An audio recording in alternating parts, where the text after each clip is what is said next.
guys, welcome back to my channel. I just made a vanilla latte in my Keurig, which is really delicious, by the way. I highly recommend them, and I added a little bit of unsweetened vanilla almond milk to sort of amp it up a little bit, and it's amazing, and it's my favorite mug.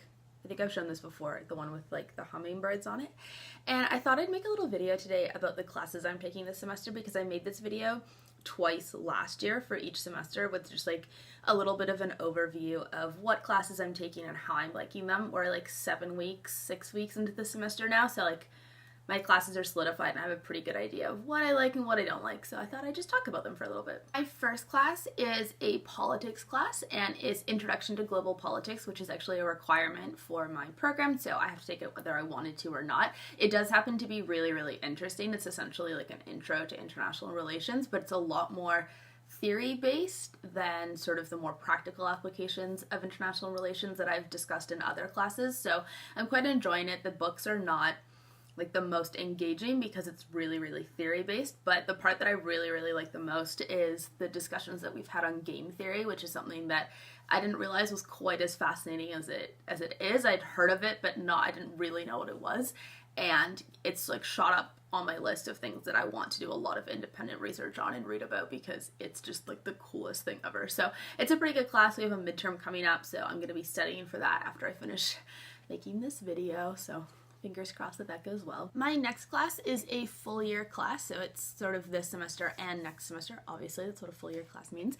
And it is 20th century Soviet and Russian history, which is absolutely fantastic. I have the professor for 2 classes, and I'm really enjoying it. Right now, we're sort of still in the Russian Revolution phase, which is, I have to admit, not what interests me the most. I'm going to be quite excited once we start moving into Stalin and Khrushchev and the Gorbachev era, and sort of the more contemporary history interests me a lot more than, 1917. I feel like we've been stuck in 1917 for quite a while, but the course is extremely interesting, and we have a fascinating book.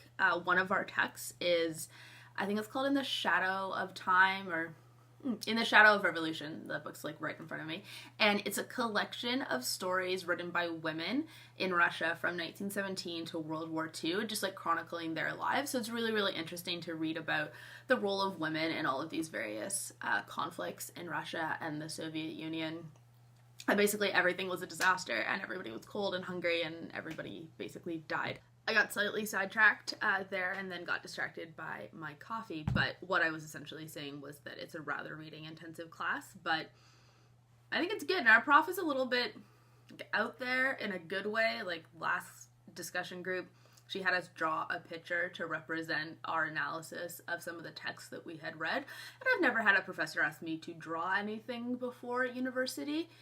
So it was weird and a little bit cringy, but also kind of cool. I like that she thinks outside the box. It definitely makes the classes more interesting. My last 2 classes are required classes for the honors program at my school. So the first one is a year-long honors seminar. And you take a 3rd-year honors seminar and a 4th-year honors seminar. So essentially, we're not really learning about a particular period of time in history. We're sort of more discussing history itself in sort of a meta sense, if that makes any sense at all, and sort of philosophies on how to write history and the importance of history in society and stuff like that. And then it's meant to get us to the point where we can write our thesis next year. So our thesis is roughly 50 pages for the honors thesis, and next year's seminar focuses a lot on getting you through the thesis and writing it and everything. So this is sort of about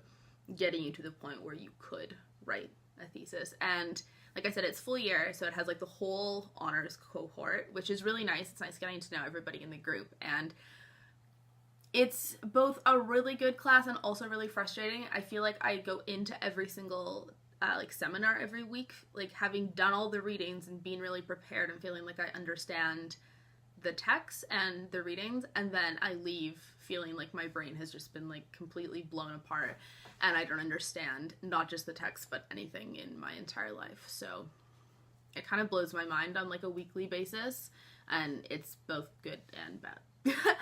So yeah, it's an interesting class.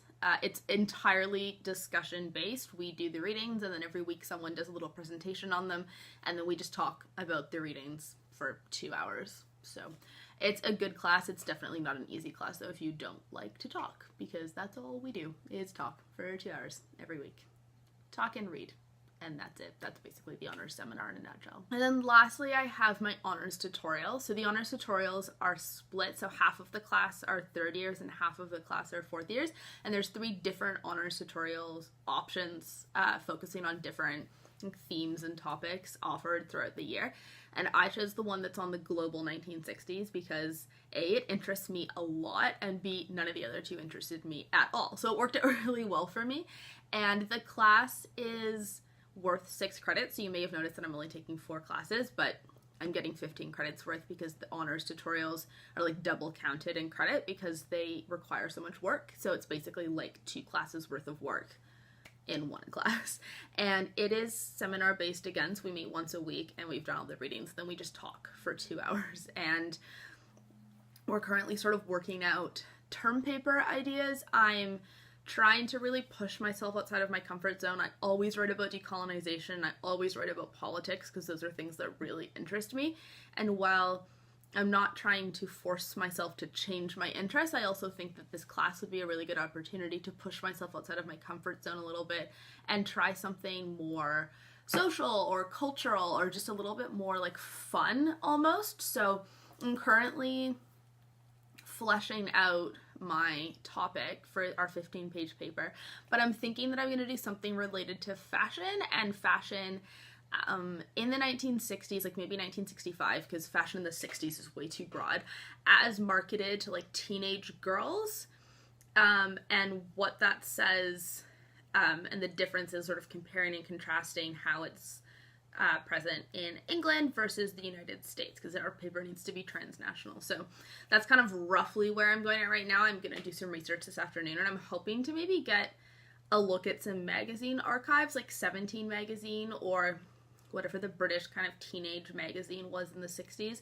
that I could maybe look at like the back to school issues and what kind of clothes are being marketed, because fashion says a lot about society. Like, it offers a lot of insight into social commentary and what's going on, and through fashion and art and music and culture, we can make a lot of, I guess, we can draw a lot and relate it to politics and economics and greater world issues. So at the moment, like, it's not entirely fleshed out, but I think it's going to be a really good paper, and I met with my prof about it a couple days ago, and she seemed quite excited about it as well, and she was really encouraging of the fact that I was trying to push myself outside of my comfort zone and trying to do something new, because I told her that, and she thought that was great.